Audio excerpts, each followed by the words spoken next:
नमस्कार, मैं रेशमा आप सभी का यूटी न्यूज में स्वागत करती हूं। आइए एक नजर डालते हैं आज की हेडलाइंस पर। दमन पर्यटन विभाग के 3 दिवसीय दमन महोत्सव का हुआ भव्य शुभारंभ।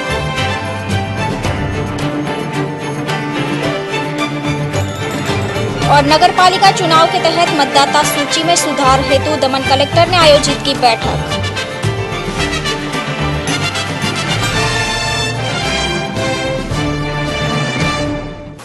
आइए बढ़ते हैं खबरों की ओर। दमन पर्यटन विभाग द्वारा आयोजित 3 दिवसीय दमन महोत्सव का भव्य शुभारंभ किया गया।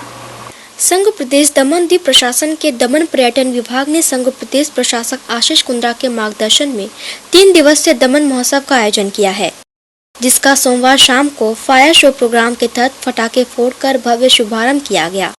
इस अवसर पर दमन द्वीप सांसद लालू पटेल, वित्त सचिव जेबी सिंह, कलेक्टर जेपी अग्रवाल, पर्यटन उप निदेशक प्रशांत कुमार, भाजपा नेता विशाल टंडेल, तरुणा पटेल सहित दमन पर्यटन विभाग एवं अन्य विभागों के अधिकारी मौजूद रहे, जिनका स्वागत गाजे बाजे के साथ किया गया। इस कार्यक्रम के प्रथम दिवस पर बॉलीवुड के गायक कलाकार नीरज श्रीधर ने एक से बढ़कर एक संगीत की प्रस्तुति देकर दर्शकों को संगीतमय कर दिया। बता दें कि इन 3 दिवसीय दमन फेस्टिवल के दौरान विभिन्न सांस्कृतिक कार्यक्रमों के साथ अन्य प्रतियोगिताओं का भी आयोजन किया जाएगा। कार्यक्रम के शुभारंभ अवसर पर बड़ी संख्या में पर्यटकों के अलावा स्थानीय निवासियों की भी उपस्थिति देखी गई। गौरतलब है कि दमन फेस्टिवल के अवसर पर पुलिस प्रशासन की ओर से नानी दमन थाना प्रभारी सोहिल जीवानी, मोटी दमन प्रभारी दिनेश वाजा सहित पुलिसकर्मियों ने सुरक्षा व्यवस्था का जिम्मा संभाला।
जलेगा जो भी है ना तू कर काला या नीला है शक्के नाम पे करते सब अपना लीला है मैं करूँ तो साला कैरेक्टर लीला है ओ मैं करूँ तो साला कैरेक्टर लीला है कुड़ियों का नशा प्यार है नशा सबसे नशीला है जिसे देखो यहाँ वो उसमें बारिश में गीला है शक्के नाम पे करते सब अपना लीला है मैं करूँ तो साला कैरेक्टर गीला है ओ मैं करूँ तो साला कैरेक्टर गीला है। ऐसा एक बहुत अद्भुत सी फीलिंग आई जो कि पहले बहुत कम जगह पे आती है और दमन जैसी जगह में जहाँ पे मेरा आने की बहुत देर से एक वो था कि ड्रीम था कि मैं आऊँ, एक सपना रहा है कि मैं दमन आऊँ। मैं कभी नहीं आ पाया क्योंकि मैं इंडिया में रहता नहीं था। अभी पिछले 6 सालों से रह रहा हूँ तो वो दमन नहीं आना हुआ किसी वजह से। सो आज मैं आया हूँ, वो भी ऐसी जगह पे और ऐसे स्टेज पे, ऐसे माहौल में जिसमें कि मैं अब क्या कहूँ कि ये तो मैंने जैसे कहा कि आज की शाम ये मुझे याद रहेगी बरसों बरसों, जब तक मैं जीऊँगा तब तक ये शाम मुझे याद रहेगी। और मैं खुद को अपने आप को ये कोस रहा था कि मैं पहले कभी क्यों नहीं आया।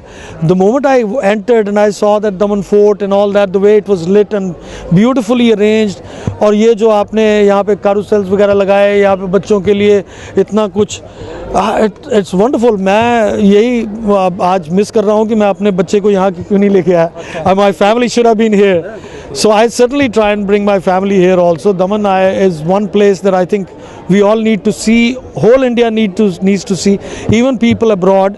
जिस कंट्री से मैं आता हूँ वहाँ तो मैं प्रमोट करूँगा ही जब मैं वहाँ जाऊँगा कि मेरा भी वहाँ पे काम रहता है स्वीडन में, तो I will tell people to come here and see this beautiful wonderful dreamland that we have. New year का मैं से यही कहूँगा कि मेरी बहुत बहुत शुभकामनाएं नए साल की, and I want the people to be more prosperous, Daman also prosperous, you know, और ज़्यादा हो, और यहाँ पे लोग और आएँ और ये और आगे बढ़े, और यहाँ के लोगों की तरक्की बहुत अच्छी हो, और यहाँ से भी मेरी तरह के आर्टिस्ट और बढ़े आएँ।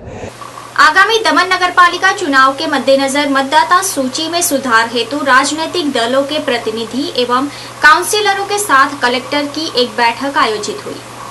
जनवरी माह में दमन नगरपालिका के आयोजित होने वाले चुनाव के लिए प्रशासन की ओर से सभी प्रकार की तैयारियां की जा रही है। इसी के अंतर्गत दमन समाहर्तालय के सभागार में कलेक्टर जेपी अग्रवाल की अध्यक्षता में मंगलवार के दिन एक बैठक रखी गई थी, जिसमें नगरपालिका के तमाम वार्ड के काउंसिलर एवं राजनीतिक दलों के प्रतिनिधियों ने अपनी उपस्थिति दर्ज करवाई। बता दें कि दमन प्रशासन द्वारा वार्ड परिसीमन के बाद नई मतदाता सूची जारी की गई है, जिसके बारे में अधिसूचना जारी करते हुए जानकारियां दी गई थी, लेकिन अधिसूचना के जरिए तमाम जानकारियां हासिल न होने पर चुनाव आयुक्त के आदेश अनुसार यह बैठक आयोजित की गई थी, जिसमें तमाम उपस्थितों को अपने अपने वार्ड की एक एक मतदाता सूची सौंपी गई है। साथ ही इन सभी को मतदाता सूची के अध्ययन हेतु 2 दिनों का समय भी दिया गया है, ताकि समय रहते मतदाता सूची में सुधार किया जा सके। जहां आयोजित इस बैठक में कलेक्टर जेपी अग्रवाल के अलावा जिला panchayat CO RC Meena, SDPO Ravi Kumar समेत अन्यों की मौजूदगी रही। देखा गया कि काफी ऑब्जेक्शन आ रहे हैं, तो इलेक्शन कमिश्नर मैम ने एक एक्स्ट्राऑर्डिनरी डिसीजन लिया कि इलेक्टोरल रोल फाइनल करने से पहले एक बार आपको फिर दिखा दी जाए। आप सब जानते हैं कई बार नोटिफिकेशन में चीजें पता नहीं लग पाती, वो एक डॉक्यूमेंट्री एविडेंस ही रह जाता है। तो आपको इसलिए बुलाया है कि सब आप लोग अपने अपने वार्ड्स की इलेक्टोरल रोल की एक कॉपी ले लें, और जो हमारे पॉलिटिकल पार्टीज के प्रेसिडेंट हैं वो कंप्लीट सेट ले लें, और आज और कल बैठ के इनको एक बार फिर दे दें। हमारे हिसाब से हमने उनको 100% ठीक कर दिया है, लेकिन हो सकता है 2-4-5% कोई गलतियां रह गई।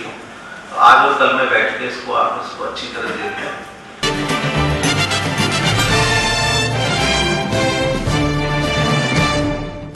नमस्कार दर्शकों, मैं स्नेहा यूटी न्यूज इंडिया में आप सभी का स्वागत करती हूँ। आइए अब बढ़ते हैं खबरों की ओर।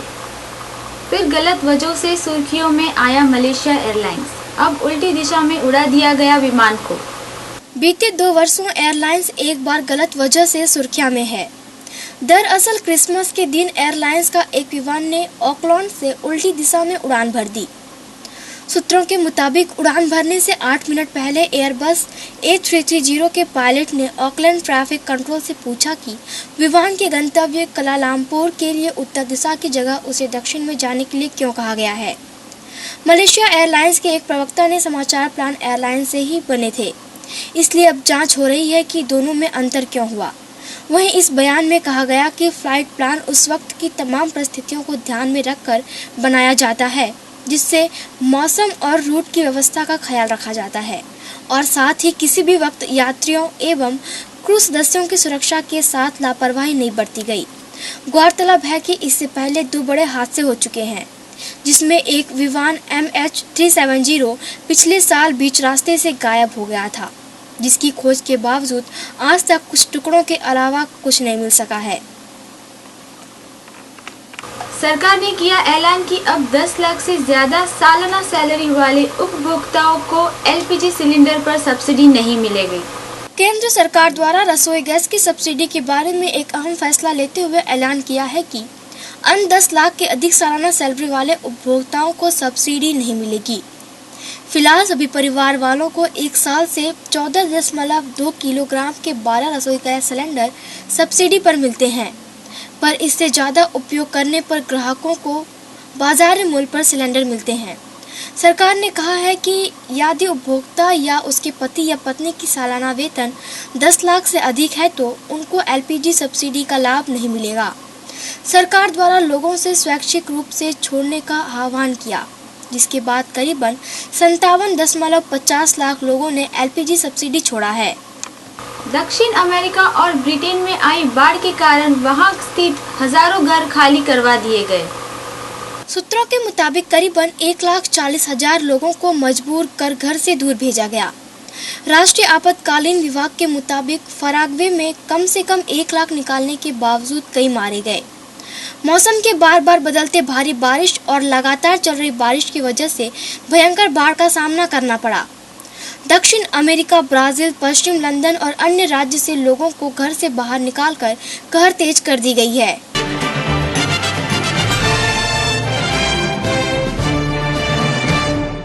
समाचार समाप्त करने से पहले फिर से नजर डालते हैं आज की हेडलाइंस पर।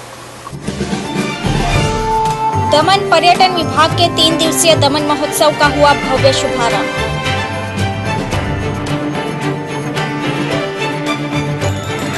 और नगरपालिका चुनाव के तहत मतदाता सूची में सुधार हेतु दमन कलेक्टर ने आयोजित की बैठक।